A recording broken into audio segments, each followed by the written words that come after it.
So when I was younger, I took piano lessons. How many of you also took piano lessons? Okay, got it. How many of you are still playing piano to this day? Okay, got it. Y'all are awesome, all of you, okay? Now for me, piano lessons were way more about my mom than they were about me because she always wanted to play the piano, but she never took lessons. So she did the sensible thing and channeled that regret into my learning the piano. She said that she wanted me to be well-rounded, but in reality, it was her living her life through me, which is very sad, Mom, okay? Now, I made it 6 months before quitting.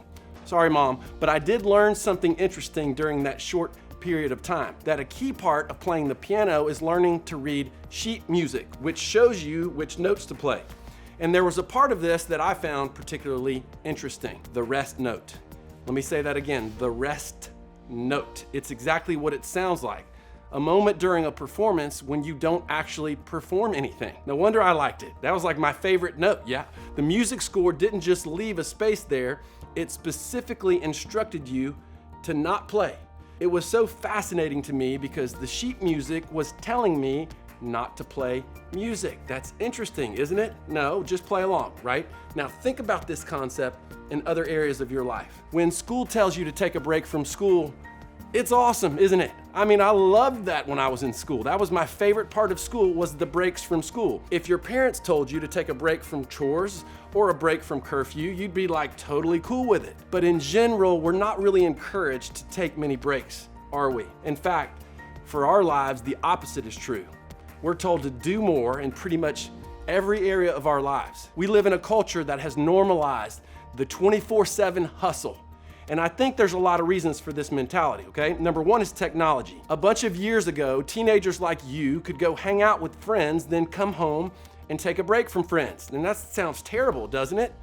But these days, we manage our friendships all day, every day. If you have conflict with somebody in your English class, it doesn't stop when you leave school. You're probably texting about it all night, texting about it into the next day, all while you're managing a group text with your friends that lights up your notifications every 15 seconds, trying to post on Insta and like and comment on everyone else's post. And let's not forget about keeping up with your Finsta at the same time, right? There are no breaks for anyone. That's number one, technology. Number two is school. For some of you, you're just trying to survive and graduate high school. For others, it's all about you getting into the right college, because if you don't get into the right college, you feel like your entire adult life will be a complete failure, right? At least that's what your mom or stepmom seemed to tell you. But no matter how much or little you prioritize school, the workload seems endless, doesn't it? Number three is activities. Football started out as fun, same with soccer, basketball, volleyball, whatever other sports that you play. But then you were told that if you want to do well, you have to work harder than your competition. Same with the band, the debate club, musical theater, anything you're involved in. If you want to be the best, you have to give up the rest of your life and practice more. Number four is church. Maybe showing up at church has become just another commitment for you. And maybe it feels like it's just another place where you're told a bunch of things that you need to do. You've grown to feel like if you want to measure up with God, you have to work harder and more. And this is all enough to make us feel stressed out, right? And if you didn't walk in feeling stressed out today, I'm sorry if I just made you feel stressed out by talking about all this pressure in your life. You have a lot of things going on. Sometimes your life may even feel like you're on a treadmill, like you're constantly moving, but it seems like there's no break in sight. But we aren't meant to be on this kind of treadmill. We weren't made to constantly be in motion. And we've been talking in this series about how God made life to have a rhythm, and how there's a rhythm to loving Him. And today we're going to look at a very different, radical, and underrated concept of loving God with all of our soul. We're going to look at the connection between loving God and resting. Yes, you heard me correctly, resting. The idea of not resting from constant motion isn't a modern day idea. It's something that even people who lived in ancient times struggled with. And because of that, the Bible addresses this very issue. Chances are you've even heard this passage before, but maybe you've never connected it to your own life. Today we're going to look at one of the 10 commandments. Now, quick background. Thousands of years ago, a guy named Moses was a leader of the Israelites who the Bible refers to as God's people. And during his time, Moses' time, leading these people, God gave Moses 10 big principles to guide how they interacted with him and how they interacted with each other. And no matter your religious background, you probably know a few of these by heart, like honor your father and mother, and you must not murder. You may know some of these, but today we're going to look at one of the commandments that doesn't tend to get as much press. Okay, check this out. Remember to observe the Sabbath day by keeping it holy. You have 6 days each week for your ordinary work, but the seventh day is a Sabbath day of rest dedicated to the Lord your God. On that day, no one in your household may do any work. This includes you, your sons and daughters, your male and female servants, your livestock, and any foreigners living among you. For in 6 days the Lord made the heavens, the earth, the sea, and everything in them. But on the seventh day he rested. That is why the Lord blessed the Sabbath day and set it apart as holy. Now in this passage, God is telling his people to take 1 day off each week to rest and worship him. God even emphasizes that he himself took a day off after creating the world. Now, did God really need to rest? I mean, he's God, right? But no matter what his day of rest actually looked like, it was important to God that his people knew that he designed life to include a rhythm of rest.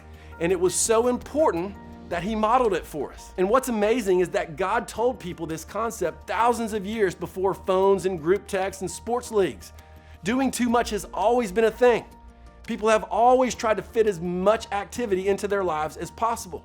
And that's never been more true than today. In fact, I would say that today's culture celebrates the exact opposite approach to life. We're encouraged to always be on, always be engaged, always achieve more. If we don't study constantly, we won't make the grade. If we don't practice more, we won't achieve excellence. If we don't go to this party or go hang out with these people, we're gonna miss out. If we don't do all the right things all the time, we're not following God as well as we could. See, doing well in life depends on constant doing, constant availability, constant motion, right? But God is telling us something that seems counterintuitive. The rhythm of life requires rest. Let me give you some examples.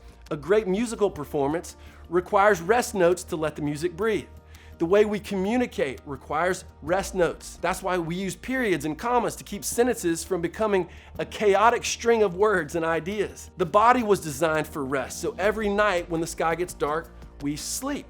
And when you come to church, we want this time to be like a rest note. We want it to be a place where taking an intentional pause allows us to connect with the one who made us and loves us. And so this is the incredible truth. You can worship God with your rest. Let me say that again. You can worship God with your rest. And I think that God actually mandated us to pause so that we can simultaneously rest and build our relationship with him. And see, listen, church is meant to be a place where we can do that. It's not about doing more. It's not about trying to be somebody else. It's not about adding one more thing to your to-do list. This should be a place where you can rest in your relationship with God. Jesus invited us to do this very thing while emphasizing the very connection between rest and him. Check out what Jesus said. Then Jesus said, "Come to me, all of you who are weary and carry heavy burdens, and I will give you rest." Jesus knew that life can be heavy with all of the expectations we face every day. That's why he makes an amazing promise. Be with me. I'll carry what's worrying you. I'll carry what's stressing you out, and you can take a break. You can rest. Like, isn't that amazing? Jesus isn't asking you to do more. He's simply asking you to come to him and rest. When you choose to love God with all your soul, you allow yourself to rest in him. You allow Jesus to carry the things that feel heavy to you. So what would it look like for your soul to find rest? Here's my challenge to you. Build rest into your rhythm. Make it intentional. Figure out how to build rest into your day, your week, and your month. Now you may be thinking, you don't know everything I have going on. Like, you don't know all of my responsibilities. I have a job. I have to maintain my GPA. My coach will freak out if I start cutting back on my practice sessions. How exactly am I supposed to take a break? Well, that's a great question. It really is. Now, the answers are going to vary for each person, but there is one common denominator. Take time off. That may be an hour off, a day off, or stopping something altogether. It will look different for each person and each activity, but here are some things you can try. Number one, turn off your phone. I realize that this is an insane idea. I get it. And maybe you can't turn off your phone all day, but start small. Maybe just turn it off when you're at church. Maybe just, hang at home for a little while with your phone turned off. Maybe turn it off during class, okay? Maybe turn it off after dinner. Wherever you start, try taking a rest with your phone. Number two, go somewhere where you can unplug. Maybe it's a beautiful place with great scenery. Maybe you live near water, beach, or a lake. Maybe you live near hills. Maybe it's a cool hiking spot. Maybe it's your library, okay? Whatever that place is, go there, check out from the hustle for a little bit. Go there, check out from the hustle for a little bit, and take a pause. Number three, find a small way to be intentional in some time with God. This doesn't have to be a big thing, but do it outside of church. Maybe read and think about some Bible verses that resonate with you. Spend some time in prayer. It doesn't have to be formal. You don't have to use a bunch of lofty language.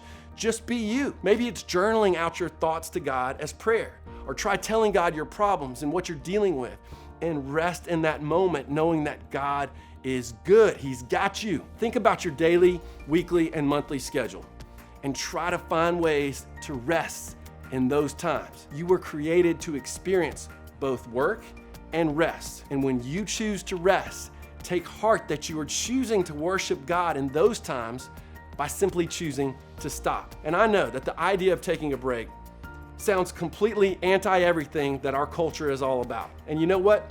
It is. It is counterintuitive to everything that we do. It was a revolutionary idea when God first said it, and it's revolutionary today. We live in a world where achievement is valued at all costs. But here's the truth. Life was designed to include pause notes, and it's not meant to throw things off or hold us back. It's meant to provide balance. It's not meant to disrupt our rhythm, but enhance it, because rest restores us and brings us to a closer connection with our Creator. So make a choice. Make a choice this week to take an intentional break and build rest into your rhythm.